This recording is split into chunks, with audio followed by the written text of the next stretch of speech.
E aí, seja muito bem-vindo mais uma vez para nossa aula aí, no nosso destravar da ansiedade e da depressão. Essa nossa aula de hoje a gente vai falar sobre os ciclos da questão da autossabotagem. Por que isso é importante?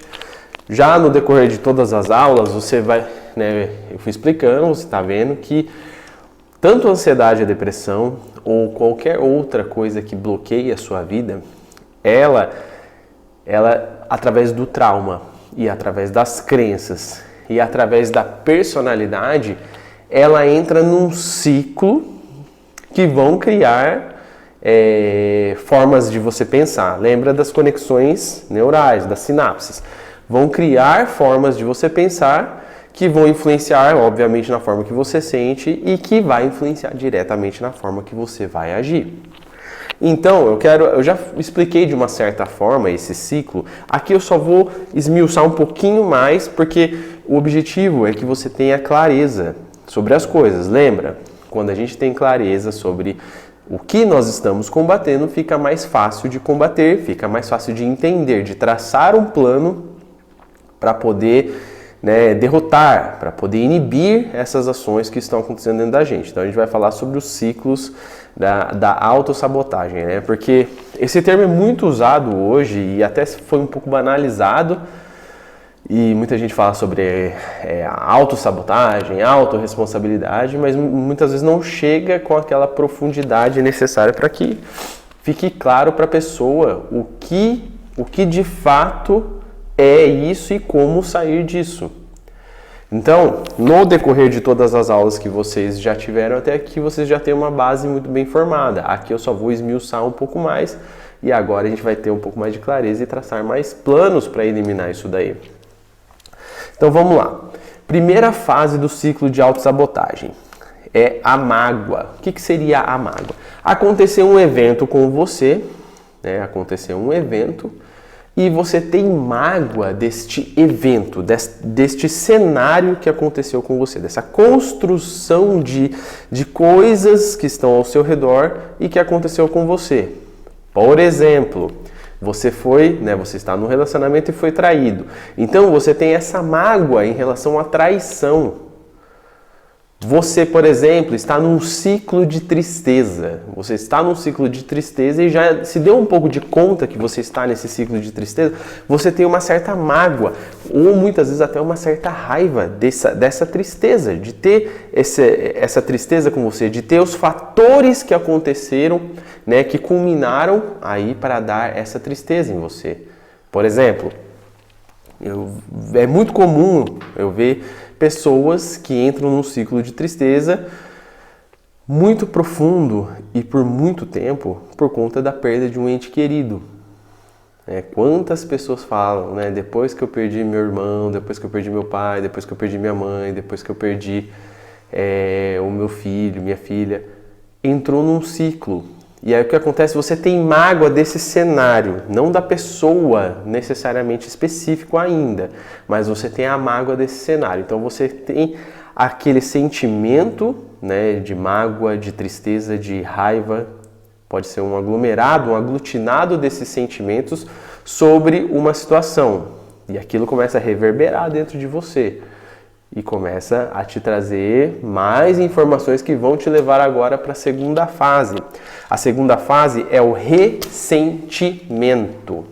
Por que ressentimento? Porque você está ressentindo várias vezes esse sentimento negativo, essa mágoa que você está agora. Só que agora, conforme você vai sentindo várias vezes, lembra que as conexões, elas vão, cada vez que você sente, que você pensa sobre algo, de uma mesma forma, você cria mais laços, Você cria mais laços sobre esse pensamento que você está tendo e, obviamente, sobre esse sentimento. E aí o que acontece? Por criar mais laços, você vai ter mais informações. E conforme você tem mais informações, você vai aglutinando mais coisas nesse seu reboliço de sentimentos negativos, de sentimentos e pensamentos. E aí o que acontece? No ressentimento, você passa a ter a mágoa ou a raiva ou a tristeza atribuída não apenas mais ao fato, ao fato em si, mas começa a atribuir às pessoas que estão envolvidas naquele cenário. Por exemplo, a pessoa que foi traída e se sentiu extremamente afetada por isso, ela não mais só tem a mágoa da traição, como ela tem a mágoa de quem a traiu. A tristeza que você sente, você começa a procurar indícios de quem ou o que está trazendo essa tristeza para você, mesmo que muitas vezes não faça sentido. Por exemplo, a pessoa, ela perdeu um ente querido, estou te falando porque isso eu já vi acontecer, a pessoa ela perdeu um ente querido e ela ficou naquela tristeza profunda e ela começou a atribuir uma parcela da culpa, por exemplo, no seu cônjuge. E ela começou a dizer que o cônjuge era responsável, muitas vezes, pela tristeza, porque o cônjuge não é capaz, por exemplo, de entender a dor dessa pessoa. Ou de suprir a necessidade emocional que ela está tendo naquele momento. Muitas vezes a pessoa não sabe o que fazer mesmo, né? Não sabe como dar apoio. E aí, o que acontece na cabeça de quem está passando por aquilo, ela pode atribuir a culpa a essa outra pessoa. Então, no ressentimento, você vai buscar culpar alguém ou alguma situação em específico. Para que a sua mágoa, esse seu sentimento, tenha uma plausibilidade dentro da sua mente. Isso é um mecanismo que a mente faz. Ela vai procurar algo ou alguém para atribuir essa culpa, para se livrar da dor, para se livrar dessa culpa interna que a pessoa de uma certa forma carrega. Muitas vezes quando ela não encontrar alguém ou o que culpar, ela vai culpar a si mesma. Por exemplo, já vi pessoas que perderam um ente querido e aí ela fala, puxa, eu não dei toda a atenção que eu podia, eu não fiz tudo o que eu podia. A pessoa fez muita coisa, o que estava ao alcance dela. Mas, na cabeça dela, ela fala, não fiz tudo o que eu podia. A culpa da pessoa ter ido embora é minha. A culpa da pessoa ter me traído é minha. A culpa dessa tristeza profunda que eu estou sentindo agora é minha. A culpa de eu ter perdido o emprego realmente é minha. Só que ela, em vez de ter um senso de autorresponsabilidade, ela se culpa mesmo, no aspecto negativo, naquela que você fala, não no senso de autorresponsabilidade, que é você entender o que aconteceu e falar, como posso resolver isso? Isso é o senso de autorresponsabilidade. Responsabilidade é minha em fazer algo a respeito para que eu resolva essa questão. O aspecto negativo disso, o outro lado da questão, é a culpa é minha e eu estou arrasado por conta disso. Então, a próxima fase é o ressentimento, a segunda fase. A terceira fase é a vitimização. O que acontece? Depois que ela encontrou, que ela culpou ali, ela tem a mágoa da situação, culpou alguém ou a ela mesma, ela vai começar a se vitimizar sobre aquilo. O que seria esse se vitimizar? Ela vai começar a reclamar de tudo e de todos, para quem ela puder, ou mesmo que ela não fale para ela mesma, esse diálogo mental vai acontecer dentro dela. Então, se ela não conversa com alguém falando, ai, nossa, fulano sempre vai falar, né? Aquela velha história de, e aí, tudo bem? Beleza? A pessoa, ai, não tá nada beleza, por conta que aconteceu isso comigo, e fulana fez isso, e não sei o que, sabe? Esse é o clássico da pessoa que está já no ciclo da vitimização. Porém, ela pode ser aquela pessoa já mais introspectiva, que ela não sai falando nada para ninguém, porém, o diálogo mental dela é terrível. É como se ela estivesse conversando com alguém, só que na mente dela. E ela começa a falar, nossa, porque fulano é terrível, porque essa sensação é assim, porque fulano fez isso, ele foi lá, me traiu, e ele não presta, não acho o porquê da pessoa ter feito isso, e por que essa pessoa partiu, porque eu fui rejeitado, as pessoas sempre me rejeitam. Começa a entrar nesse diálogo mental, né? Sabe quando você já deve ter passado por aquilo que você tem uma música na sua cabeça e você não consegue tirar? É tipo essa sensação. A diferença é que quando você tem a música e você quer tirar, você até percebe a música. A diferença é que nesse processo você não percebe e você fica nesse diálogo mental, né, se vitimizando, se fazendo de coitadinho perante essa situação, para que no final das contas, olha só que terrível, para que no final das contas você tenha alguém para lhe defender. Mesmo que você não fale nada para ninguém, mesmo que você seja introspectivo, mesmo que esteja acontecendo só no diálogo mental, você no fundo espera que alguém venha te salvar.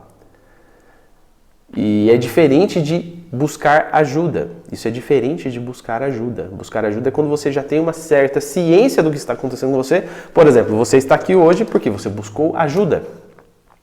É diferente de quando você está se vitimizando e você se isola e espera que alguém venha a seu encontro.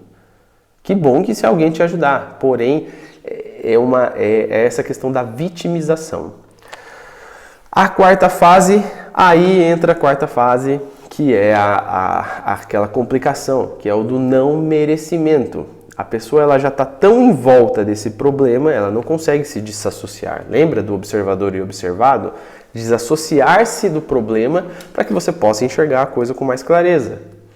Então, a pessoa já está tão ali tomada de que ela entra naquela questão, não é que ela lembra isso, não é que a pessoa pensa. Você não pensa quando você não passa esse pensamento nítido na sua mente de que fala assim, eu não mereço ter dinheiro, eu não mereço um relacionamento, eu perdi meu ente querido, nunca mais vou encontrar outra pessoa porque não faz sentido mais, eu não mereço mais encontrar a alegria. Não é que passa isso na cabeça da pessoa, mas a pessoa, ela sente o não merecimento.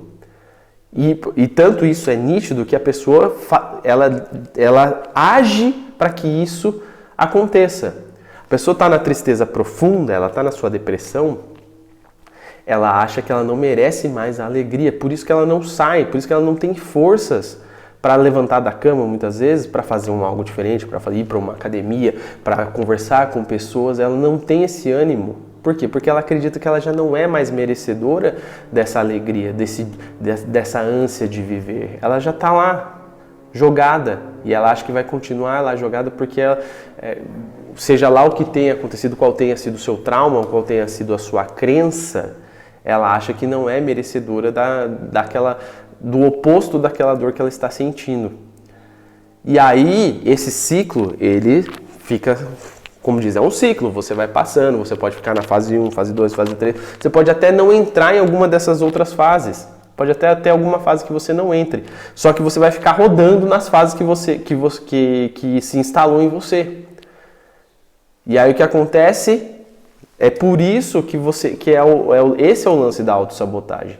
É porque você começa a pensar e sentir tantas vezes de uma determinada forma que as suas ações vão ser quase que matematicamente certeiras. O cérebro ele vai encontrar um caminho baseado nessas conexões, baseado nesses pensamentos e sentimentos que você está sentindo, para culminar no resultado desses pensamentos e sentimentos que você está sentindo, mesmo que seja negativo. E aí o que acontece é por isso que a pessoa ela entra nessa fase, ou ela vai sempre encontrar situações que vão remetê-la para que ela passe por essas fases, por essas dores sempre. Então, por exemplo, a pessoa que foi traída, ela sempre vai acabar, no seu subconsciente, ela sempre vai achar algo, o seu subconsciente sempre vai achar algo na pessoa, num futuro parceiro, se ela se der a oportunidade, por exemplo, de que esse parceiro tenha algo que remeta a ela que vá levar à traição.